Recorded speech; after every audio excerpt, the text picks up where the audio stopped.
है।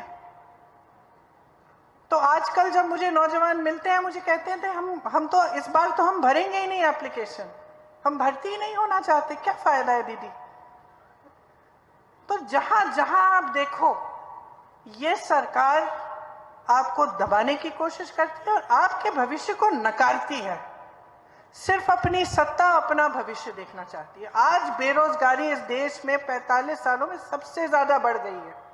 जैसे मैंने कहा, जहां जहां से रोजगार बनना था वो तो खत्म कर दिया आपने। जो छोटे कारोबार थे, छोटे बिजनेस, छोटी दुकानें, यहां से भी रोजगार बनते थे, क्या किया? नोटबंदी लाए, जीएसटी थोप दी। अब हर चीज पे जीएसटी, सब कुछ महंगा हो गया, दुकानदार अपनी कमाई नहीं कर पा रहा। तो जहां जहां से रोजगार बनने थे वो सारा खत्म कर डाला। ऊपर से महंगाई इतनी बढ़ा दी कि प्रदेश की सरकारें आपके लिए महंगाई राहत कैंप लगा रही हैं। आपके लिए प्रदेश की अशोक गहलोत जी की सरकार महंगाई राहत शिविर लगा रही है, क्योंकि महंगाई भाजपा की जो देश में जो सरकार है केंद्र में, उन्होंने इतनी बढ़ा दी है। मेरी बहनें बैठी हैं, आपको मालूम है जब कुछ पकाना पड़ता है या कोई त्योहार होता है, अभी दशहरा था, अब दिवाली आएगी, तो मन में क्या बात है कि किस तरह से मैं करूंगी। आप कुछ खरीदना चाहते हैं घर के लिए, धनतेरस आएगा, धनतेरस पे खरीदना चाहती हैं, तो आपके दिल में हमेशा ये बात होती होगी कि कैसे करूंगी, कमाई तो कम हो रही है, महंगाई इतनी बढ़ रही है, बच्चों को पढ़ाना है, उनको स्कूल भेजना है, उनकी फीस भरनी है, उनकी किताबें खरीदनी है, उनके कपड़े जूते खरीदने हैं, कोई बीमार पड़ जाता है उसका इलाज कराना है। यहाँ तो प्रदेश सरकार ने आपको इतनी मदद दी है, महंगाई राहत शिविर लगाए हैं, इलाज के लिए 25 लाख का बीमा है, 25 लाख का इलाज मुफ्त। जब मैं दूसरे प्रदेशों में जाती हूँ और ये बात कहती हूँ तो चौंक जाते हैं। वहां तो अगर कोई बीमार पड़ता है तो दिल में इतना टेंशन हो जाता है, इतनी घबराहट हो जाती है कि किस तरह से हम इसका इलाज भी कराएंगे। तो ये परिस्थितियां हैं आज की। तो इन सबको आप अच्छी तरह से जब समझेंगे और आप जागरूक बनेंगे कि किस तरह की सरकार आप चाहते हैं, किस तरह के नेता चुनना चाहते हैं। क्या आप ऐसे नेता चाहते हैं जो सिर्फ अपना ही भविष्य देखते रहें, अपनी सत्ता में रहने का काम करते रहें और आपके बारे में सोचे ही नहीं? चुनाव आए तो धर्म की बातें शुरू। तो आपका काम है कि नहीं है, आपका दायित्व है, आपका धर्म होना चाहिए और आपका कर्तव्य है कि आप नेता को जवाबदेह बनाओ। और असलियत यह है बहनों और भाइयों कि जो धर्म की राजनीति चलाते हैं उनकी जवाबदेही खत्म हो गई है।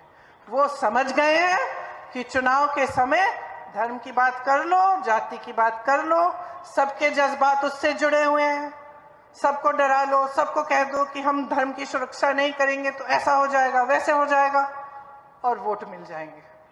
ये समझ गए हैं कि काम करने की जरूरत नहीं है, सिर्फ धर्म का नाम लीजिए, जाति का नाम लीजिए, चुनाव के समय वोट बटोरते जाइए। लेकिन इस सिलसिले को बंद करना ये आपका कर्तव्य है।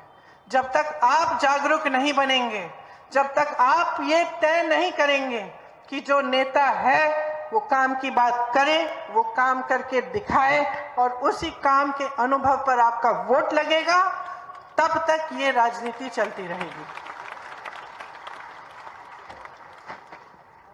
और देखिए, मैं कुछ दिनों पहले सिकरई गई थी, वहां पे मैंने एक बात की, इतना भड़क गए भाजपा वाले कि मुझ पे केस भी डाल दिया उन्होंने। और मैंने बात सुनिए क्या कही थी। मैंने ये कहा था कि मैंने टीवी पे देखा, पता नहीं सच है कि नहीं, क्योंकि टीवी पे ऐसी बातें भी होती हैं जो सच नहीं है आजकल, लेकिन मैंने टीवी पे देखा कि श्री देवनारायण जी के मंदिर में मोदी जी गए और उन्होंने कुछ बक्सा होता है ना मंदिर का, उसमें लिफाफा डाल दिया। हाँ, फिर उस लिफाफे को 6 महीने के लिए किसी ने खोला नहीं कि मोदी जी ने डाला है। 6 महीनों बाद वहां के जो मंदिर के जो पंडित हैं और सब लोग इकट्ठे हुए और टीवी वाले भी कैमरा लेके गए और उन्होंने वो बक्सा खोला तो उस लिफाफे में से क्या निकला? 21 रुपए निकले। तो सबकी उम्मीदें कहां थी और निकला क्या? देश के प्रधानमंत्री, इतने बड़े नेता, और उन्होंने 21 रुपए का लिफाफा डाल दिया। सबके सामने कि लिफाफा तो डल रहा है, उसके अंदर क्या है हमें नहीं मालूम। तो देखिए, मैं तो समझ गई कि ये मोदी जी का लिफाफा खाली है। ये बात चुभ रही है इनको क्योंकि ये बात सच ही होगी,